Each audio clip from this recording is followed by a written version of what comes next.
ओम गणपताय नमः। ओम हनुमते नमः। ओम गौरीशंकर भगवान नमः। ओम लक्ष्मी नारायण नमः। ओम दुर्गा नमः। ओम नरसिंह पुराण नमः। नरसिंह भगवान की जय। 16वां अध्याय। भगवान विष्णु के ध्यान से मोक्ष की प्राप्ति का प्रतिपादन। श्री शुकदेव जी बोले, पिताजी, जो संसार वृक्ष पर आरूढ़ हो, राग दोषादि दंडमय सैकड़ों सुदृढ़ पाशों तथा पुत्र और ऐश्वर्य आदि के बंधन से बंध कर योनि समुद्र में गिरा हुआ है तथा काम क्रोध लोभ और विषयों से पीड़ित होकर अपने कर्ममय मुख्य बंधनों तथा पुत्रेषणा और दरेक्षणा आदि गौण बंधनों से आबद्ध है, वह मनुष्य इस दुस्तर भव सागर को कैसे शीघ्र पार कर सकता है? उसकी मुक्ति कैसे हो सकती है? हमारे इस प्रश्न का समाधान कीजिए। श्री व्यास जी बोले, महाप्रज्ञा पुत्र, मैंने पूर्व काल में नारद जी के मुख से जिसका श्रवण किया था और जिसे जान लेने पर मनुष्य मुक्ति प्राप्त कर लेता है, उस दिव्य ज्ञान का मैं तुमसे वर्णन करता हूँ। यमराज के भवन में यहाँ घोर रौरव नरक के भीतर धर्म और ज्ञान से रहित प्राणी अपने पाप कर्मों के कारण महान कष्ट पाते हैं। वहां एक बार नारद जी गए। उन्होंने देखा पापी जीव अपने महान पापों के फल स्वरूप घोर संकट में पड़े हैं। यह देखकर नारद जी शीघ्र ही उस स्थान पर गए जहाँ त्रिलोचन महादेव जी थे। वहां पहुंचकर सिर पर गंगा जी को धारण करने वाले महान देवता शूलपाणी भगवान शंकर को उन्होंने विधिवत प्रणाम किया और इस प्रकार पूछा। बोलो नरसिंह भगवान की जय। नारद जी बोले, भगवान, जो संसार में महान दंडों, शुभाशुभ काम भोगों और शब्दादि विषयों से बंध कर छहों उर्मियों द्वारा पीड़ित हो रहा है, वह मृत्युमय संसार सागर किस प्रकार शीघ्र ही मुक्त हो सकता है? कल्याण स्वरूप भगवान शिव, यह बात मुझे बताइए, मैं यही सुनना चाहता हूँ। नारद जी का यह वचन सुनकर त्रिनेत्रधारी भगवान हर का मुखारविंद प्रसन्नता से खिल उठा। वह उन महर्षियों से बोले, बोलो नरसिंह भगवान की जय। श्री महादेव महेश्वर ने कहा, मुनि श्रेष्ठ सुनो, मैं सब प्रकार के बंधनों का भय और दुख दूर करने वाले गोपनीय रहस्य भूत ज्ञानामृत का वर्णन करता हूँ। तृण से लेकर चतुरानन ब्रह्मा जी तक जो 4 प्रकार का प्राणी समुदाय है, वह अथवा समस्त चराचर जगत है जिनकी माया से सुप्त हो रहा है, उन भगवान विष्णु की कृपा से यदि कोई जाग उठता है, ज्ञानवान हो जाता है, तो वही देवताओं के लिए भी दुस्तर इस संसार सागर को पार कर जाता है। जो मनुष्य भोग और ऐश्वर्य के मद से उन्मत्त और तत्व ज्ञान से विमुख है, वह संसार रूपी महान पंख में उस तरह डूब जाता है जैसे कीचड़ में फंसी हुई बूढ़ी गाय। जो रेशम के कीड़े की भांति अपने को कर्मों के बंधन से बांध लेता है, उसके लिए करोड़ों जन्मों में भी मैं मुक्ति की संभावना नहीं देखता। इसलिए नारद सदा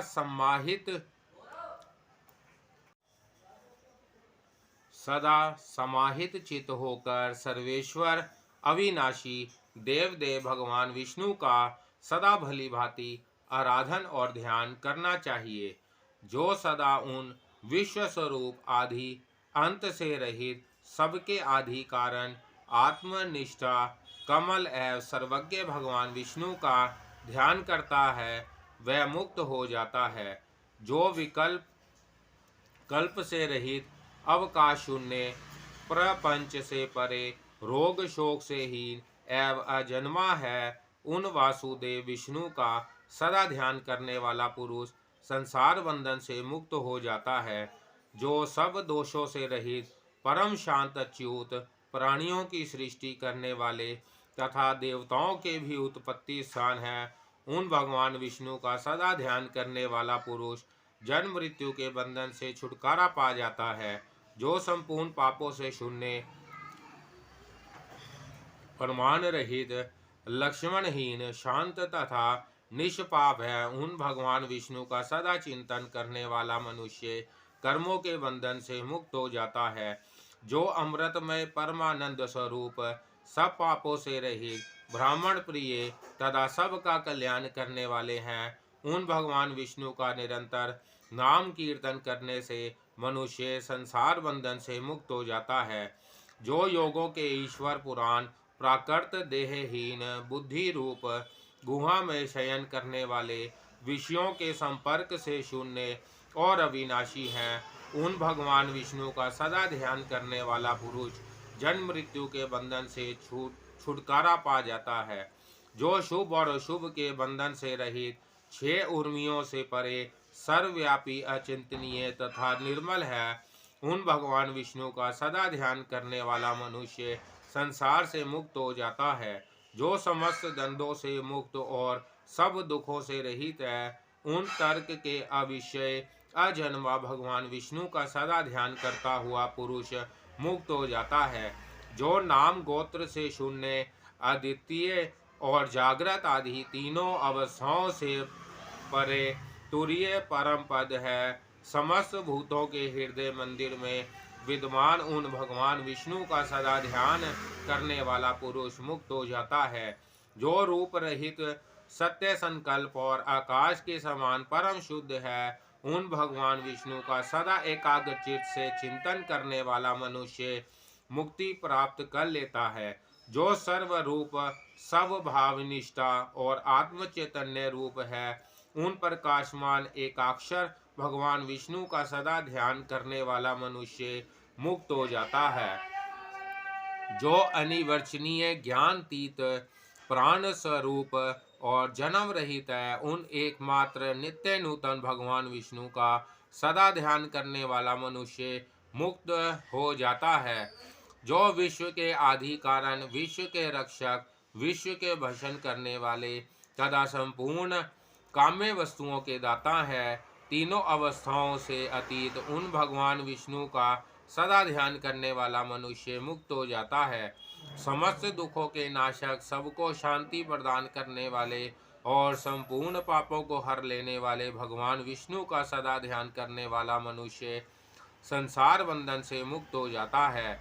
ब्रह्मा आदि देवता, गंधर्व, मुनि, सिद्ध, चारण और योगियों द्वारा सेवित भगवान विष्णु का सदा ध्यान करने वाला पुरुष पाप ताप से मुक्त हो जाता है। यह विश्व भगवान विष्णु में स्थित है और भगवान विष्णु इस विश्व में प्रतिष्ठित है।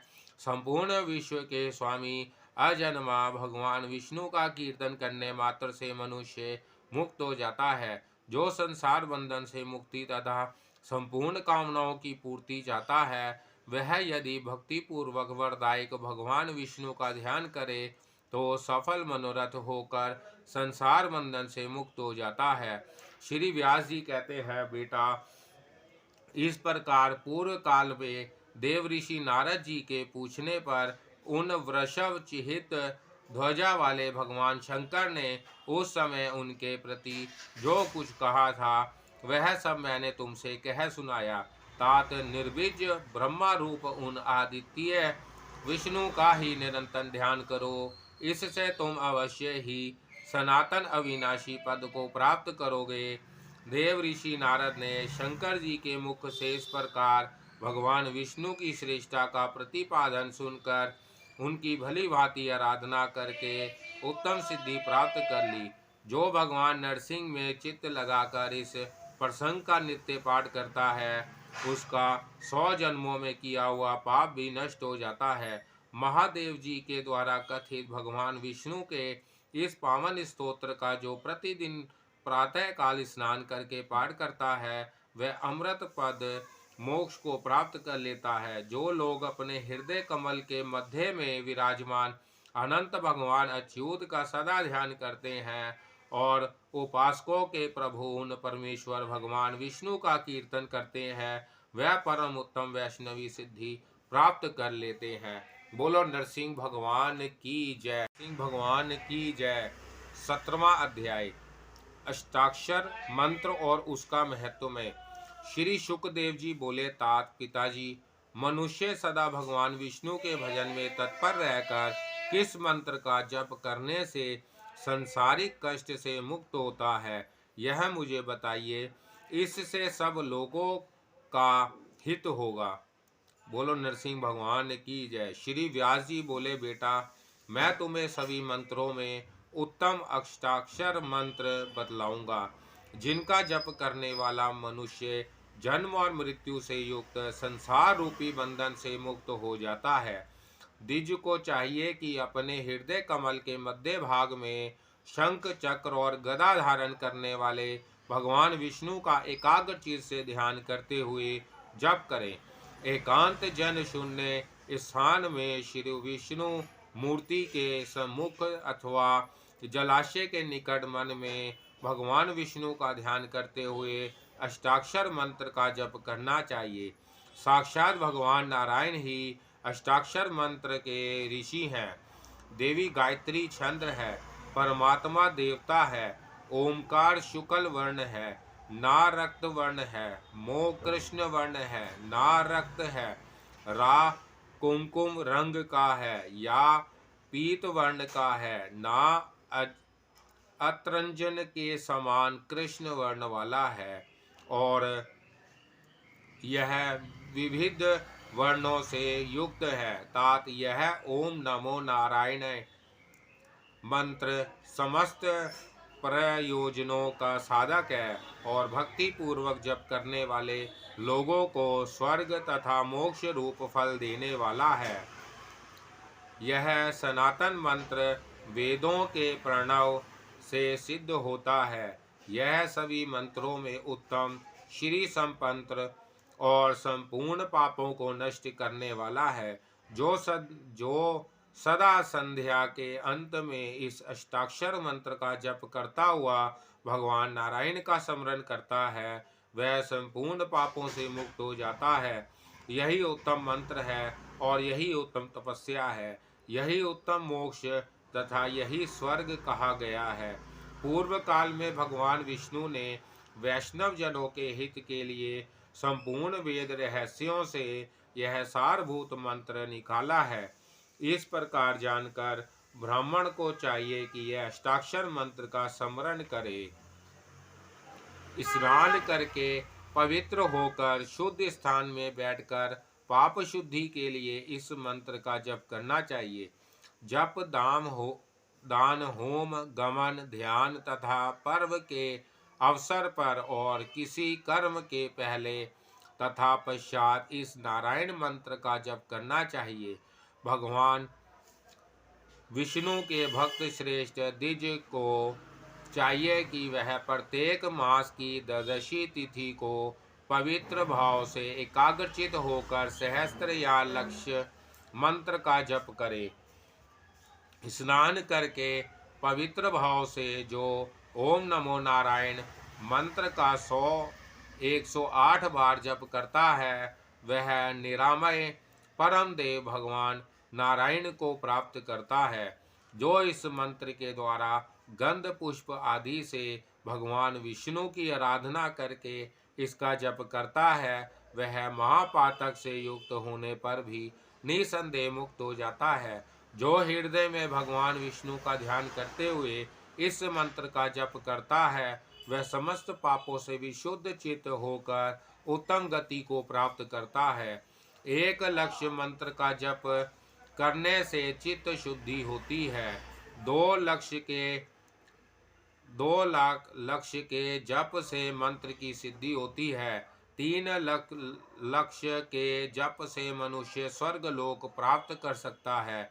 4 लक्ष्य से भगवान विष्णु की समीपता प्राप्त होती है।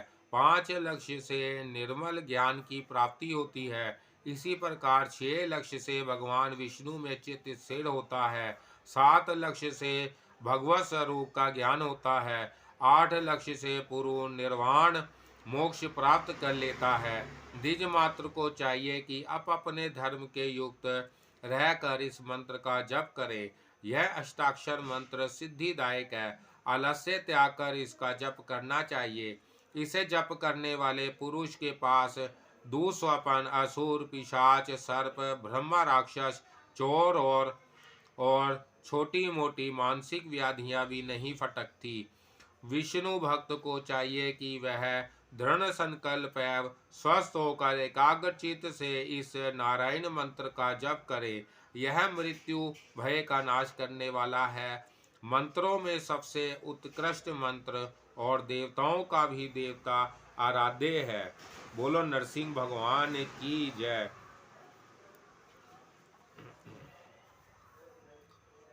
यह ओंकारादि अष्टाक्षर मंत्र गोपनीय वस्तुओं में परम गोपनीय है। इसका जप करने वाला मनुष्य आयु, धन, पुत्र, पशु, विधा, महान यक्ष एवं धर्म, अर्थ, काम और मोक्ष को भी प्राप्त कर लेता है। यह वेदों और श्रुतियों के कथानुसार धर्म सम्मत कथा सत्य है। इसमें कोई संदेह नहीं है कि ये मंत्र रूपी नारायण मनुष्यों को सिद्धि देने वाले हैं। ऋषि, पितृगण, देवता, सिद्ध, असुर और राक्षस इसी परम उत्तम मंत्र का जप करके परम सिद्धि को प्राप्त हुए हैं। जो ज्योतिषी आदि अन्य शास्त्रों के विधान से अपना अंतकाल निकट जानकर इस मंत्र का जप करता है, वह भगवान विष्णु के प्रसिद्ध परम पद को प्राप्त होता है।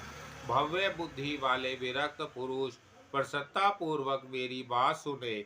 मैं दोनों भुजाएं ऊपर उठाकर उच्च स्वर से यह उपदेश देता हूँ कि संसार रूपी सर्व के भयानक विष का नाश करने के लिए यह ओम नमो नारायण नमः मंत्र ही सत्य है, अमोघ है, औषध है। पुत्र और शिष्यों सुनो, आज मैं दोनों बाहें ऊपर उठाकर सत्य पूर्वक कह रहा हूँ कि अष्टाक्षर मंत्र से बढ़कर दूसरा कोई मंत्र नहीं है। मैं भुजाओं को ऊपर उठाकर सत्य सत्य और सत्य कह रहा हूँ। वेद से बढ़कर दूसरा शास्त्र और भगवान विष्णु से बढ़कर दूसरा कोई देवता नहीं है। संपूर्ण शास्त्रों की आलोचना तथा बार बार उनका विचार करने से एकमात्र यही उत्तम कर्तव्य सिद्ध होता है कि नित्य निरंतर भगवान नारायण का ही ध्यान करना चाहिए। बेटा, तुमसे और शिष्यों से यह सारा पुण्यदायक प्रसंग मैंने कह सुनाया तथा नाना प्रकार की कथाएं भी सुनाई। अब तुम भगवान जनार्दन का भजन करो। महाबुद्धिमान पुत्र, यदि तुम सिद्धि चाहते हो तो इस सर्व दुख नाशक अष्टाक्षर मंत्र का जप करो। जो पुरुष श्री व्यास जी के मुख से निकले हुए इस स्तोत्र का त्रिकाल संध्या के समय पाठ करेंगे, वह धुले हुए श्वेत वस्त्र तथा राजहंसों के समान निर्मल चित्त को निर्भरता पूर्वक संसार सागर से पार हो जाएंगे। बोलो नरसिंह भगवान की जय। बोलो नरसिंह भगवान की जय। 18वां अध्याय।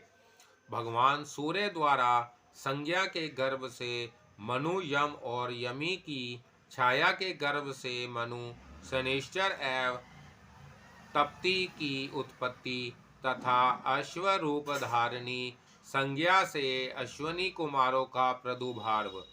सूत जी बोले, मुनिवरों तथा महामते, भारद्वाज पूर्व काल में श्री कृष्ण देवपायन से इस प्रकार नाना भांति की पावन पाप नाशक कथाएं सुनकर महाभाग शुक अन्य सिद्ध गणों के साथ भगवान नारायण की आराधना में तत्पर हो गए। ब्राह्मण, इस प्रकार मैंने आपसे पाप नाश करने वाली मार्कंडे आदि की विचित्र कथाएं कही। अब आप और क्या सुनना चाहते हो? भारद्वाज जी बोले, सूत जी, अपने पहले मुझसे वसु आदि देवताओं की सृष्टि का उस प्रकार वर्णन किया, परंतु अश्विनी कुमारों तथा मरूद गणों की उत्पत्ति नहीं कही, अतः अब उसे ही कहिए।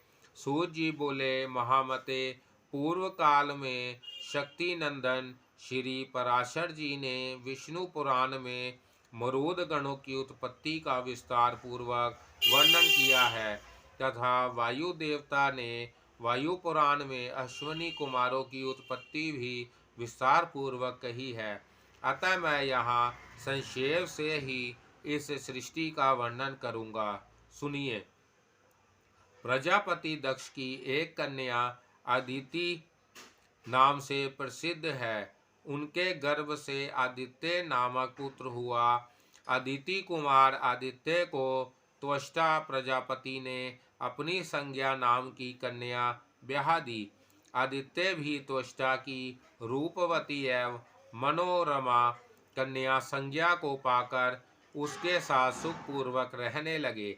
संज्ञा अपने पति के ताप को ना सह सकने के कारण कुछ काल के बाद अपने पिता के घर चली गई। उस कन्या को देखकर पिता ने कहा, बेटी, तुम्हारे स्वामी सूर्यदेव तुम्हारा स्नेह पूर्वक पालन करते हैं या तुम्हारे साथ कठोरता पूर्वक व्यवहार करते हैं। पिता की ऐसी बात सुनकर संज्ञा उनसे बोली, तात, मैं स्वामी के प्रचंड ताप से जल गई हूँ। यह सुनकर पिता ने उससे कहा, बेटी, तुम पति के घर चली जाओ। पति की सेवा करना ही युवती स्त्रियों का उत्तम धर्म है। मैं भी कुछ दिनों के बाद आकर जमाता आदित्य देव की उष्णता को उनके शरीर से कुछ कम कर दूंगा। बोलो नरसिंह भगवान की जय। पिता के यो कहने पर वह पुनः पति के घर लौट आई तथा कुछ दिनों बाद क्रमशः मनु, यम और यमी यमुना इन 3 संतानों को जन्म दिया। किंतु पुनः जब सूर्य का ताप उससे नहीं सहा गया, तब संज्ञा ने अपनी बुद्धि के बल से स्वामी के उपभोग के लिए अपनी छाया प्रतिबिंब स्वरूप एक स्त्री को उत्पन्न किया तथा उसे ही घर में रहकर वह उत्तर कुरु देश में चली गई और वहां घोड़ी का रूप धारण करके इधर उधर विचरने लगी। अदिति नंदन सूर्य ने भी उसे संज्ञा ही मानकर उस अपनी जाया भार्या रूप धारणी छाया के गर्भ से पुनः मनु, शनिश्चर तथा तपसी इन 3 संतानों को उत्पन्न किया। छाया को अपनी संतानों के प्रति पक्षपातपूर्ण बर्ताव करते देखकर यम ने अपने पिता से कहा, तात, यह हम लोगों की माता नहीं है। पिता ने भी जब यह सुना तब उस भार्या से कहा, सब संतानों के प्रति समान रूप से ही बर्ताव करो। फिर भी छाया को अपनी ही संतानों के प्रति अधिक स्नेह पूर्वक बर्ताव करते देख यम और यमी ने उसे बहुत कुछ बुरा भला कहा। किंतु जब सूर्य देव पास आए तब वह दोनों चुप हो रहे। यह देख छाया ने उन दोनों को शाप देते हुए कहा, यम, तुम प्रेतों के राजा बनो और यमी, तुम यमुना नामक नदी हो जा। छाया का यह क्रूरतापूर्वक बर्ताव देखकर भगवान सूर्य भी कुपित हो उठे और उसके पुत्रों को शाप देते हुए बोले, बेटा शनिश्चर, तू क्रूरतापूर्वक दृष्टि से देखने वाला मंदगामी ग्रह हो जा। तेरी गणना पाप ग्रहों में होगी। बेटी तप्ती, तू भी तप्ती नाम की नदी हो जा।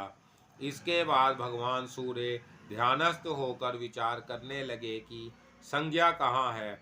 उन्होंने ध्यान नेत्रों से देखा, संज्ञा उत्तर कुरु में अक्ष का रूप धारण करके विचर रही है। तब वह स्वयं भी अक्ष का रूप धारण करके वहां गए। जाकर उन्होंने उसके साथ समागम किया। उस अक्ष रूप धारणी संज्ञा के ही गर्भ से सूर्य के वीर्य से दोनों अश्वनी कुमार उत्पन्न हुए। उनके शरीर सब देवताओं से अधिक सुंदर थे। साक्षात ब्रह्मा जी ने वहां पधार कर उन दोनों कुमारों को देव तत्व तथा यज्ञों में भाग प्राप्त करने का अधिकार प्राप्त किया।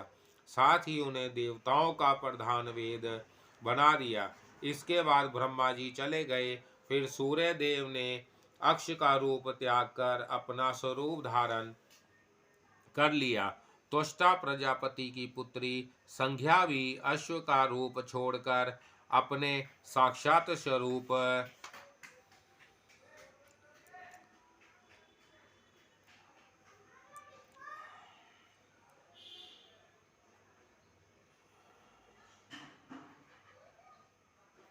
त्वष्टा प्रजापति की पुत्री संज्ञा भी अक्षय रूप छोड़कर अपने साक्षात स्वरूप में प्रकट हो गई।